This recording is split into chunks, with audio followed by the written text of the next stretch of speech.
ค่ะสวัสดีค่ะพรณภาจะพาทุกคนไปตามแนวทางของเพ่นเนาะค่ะเพ่นเพิ่นพึ่งฝันมื้อคืนเนาะค่ะเพิ่นว่ามันจะไปลาวเนาะค่ะในความฝันนี้ก็ฝันว่าได้ไปขับรถไถแล้วยกขึ้นเนาะค่ะแนวทางจะเป็นตัวใดก็เข้าไปรับชมรับฟังนำกันเลยเด้อค่ะบาดนี้เมื่อคืนเลยฝันว่าได้ขับรถไถไปโยกมันจ้าพ่อบาดว่าคือบ่ใหายผู้อื่นครับบ่สิครับเอารถตะของก็เลยวางสิจ้าครับโยกขึ้นผ่าหนึ่งเลขทะเบียนรถ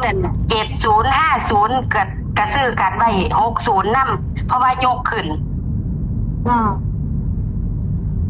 ลักเทียมเขาจ้า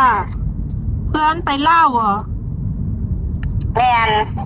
จ้าขอบคุณหลายๆค่ะถ้าเมื่อคืนนี่ก็หา2ไปเล่ายังเล่าผ่านเมื่อคืนนี่ผ่านแม่เล่าผ่านเมื่อคืนนี่ก็ได้นะส่วนกระซื้อ25240040ล่ะค่ะขอบคุณหลายๆค่ะสวัสดีค่ะได้จ้ะค่ะก็ได้ยินเสียงสัมภาษณ์ไปแล้วนะคะจะเป็นเพียงคลิปสั้นๆเท่านั้นนะคะก็สรุปว่าเลขรถของเพ่นนี่เป็นเลขรถทะเบียน7050นะคะพรณภาตัดให้7050 75กับ00นะคะตัวเนียนนี่ก็เนียนไปที่70กับ50นะคะแต่ว่าตัวกันนี่เพ่นว่ารถไถมันยกขึ้นเนาะค่ะก็เลยว่าให้กันเพิ่มขึ้นแต้มหนึ่งเนาะค่ะ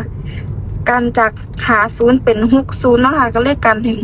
60พรณภาก็ขอบคุณเพ่นเนาะค่ะเที่ยวแนวทางมาแบ่งปัน FC ทางช่องเฮาพรณภาขออวยพรให้ FC ทุกคนโชคดีกันทุกคนด้วยค่ะสวัสดีค่ะ